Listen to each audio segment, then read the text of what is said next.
Nipende kusema tu kwamba tumekuwa na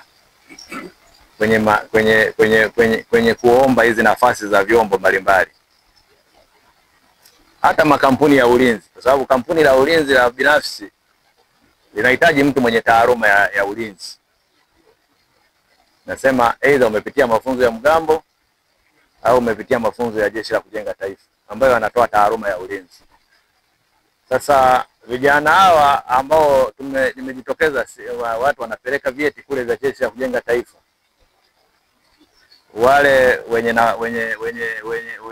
waliotangaza hizo kazi au wanaotaka vijana hao wanatuletea, hebu tuthibitishe hivi vyeti ni vyeti vya Jeshi la Kujenga Taifa au sio vyenyewe.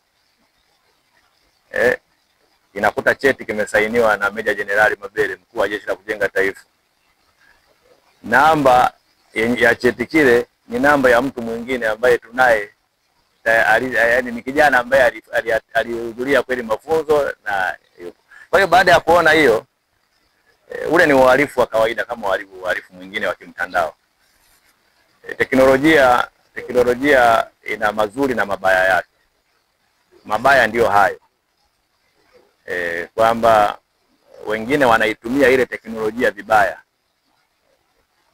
Wanaweza kuskani cheti cha mtu kaonekana ni cheti original, lakini jina likabadilika likaonekana ni mtu mwingine. Kwa hiyo vitu vimekuwa kifanyika, lakini huyo mtu anakuwa hajahudhuria mafunzo ya Jeshi la Kujenga Taifa na wala hana taaluma yoyote ya ulinzi, lakini anaomba kwenda kufanya kazi ya ulinzi. Kwa hiyo baada ya kugundua hayo, tumeona tuutangazie umma, kwa sababu ule ni uhalifu kama ulivyo uhalifu mwingine. Kwa hiyo ni kwamba atakapobainika mtu wa namna hiyo, hatua stahiki zitachukuliwa.